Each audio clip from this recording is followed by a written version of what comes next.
लोकसभा चुनाव 2024 के मद्देनजर कुशीनगर लोकसभा सीट पर तगड़ा घमासान मचने वाला है। जी हां, आप सभी को बता दें कि बहुजन समाज पार्टी ने गुरुवार की सुबह लोकसभा चुनाव के लिए अपने 2 और उम्मीदवारों के नामों का ऐलान कर दिया। बीएसपी ने इस लिस्ट में कुशीनगर और देवरिया सीट पर अपने उम्मीदवार के नाम का ऐलान किया। इस लिस्ट के सामने आते ही स्वामी प्रसाद मौर्य का बड़ा झटका लगा है।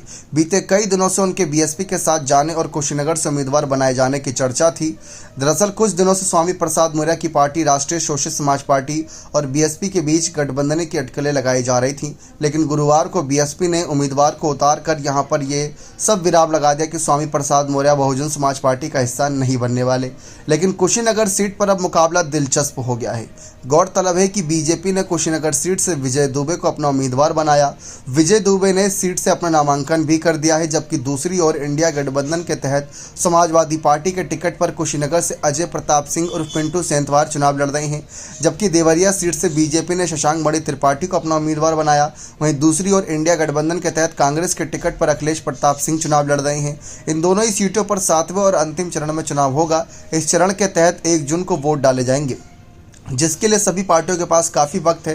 स्वामी प्रसाद मौर्य ने बहुत पहले ही ऐलान कर दिया था कि वे इस बार लोकसभा चुनाव कुशीनगर सीट से ही लड़ेंगे।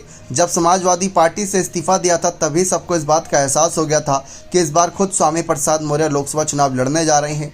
उन्होंने ये तक कहा था कि कुशीनगर सीट और 1-2 सीट पर अगर इंडिया अलायंस उनकी मदद करेगा तो बाकी सीटों पर स्वामी प्रसाद मौर्य इंडिया दलों की मदद करेंगे और उनके प्रचार के लिए खड़े रहेंगे। लेकिन इंडिया अलायंस ने उनकी एक नहीं सुनी। अब मायावती ने भी मुश्किलें बढ़ा दी हैं। तो क्या स्वामी प्रसाद मौर्य कुशीनगर सीट को जीत पाएंगे? सवाल ये बहुत बड़ा है, क्योंकि अब के हालात में देखें तो स्वामी प्रसाद मौर्य के कंधों पर अब जिम्मेदारी बढ़ चुकी है। जब बसपा में थे, भाजपा में थे, सपा में थे तो तीनों ही पार्टियों में उनकी जिम्मेदारी तय की जाती थी, लेकिन यहाँ पर वह अपनी जिम्मेदारी खुद तय कर रहे हैं, क्योंकि पार्टी के राष्ट्रीय अध्यक्ष जो हैं।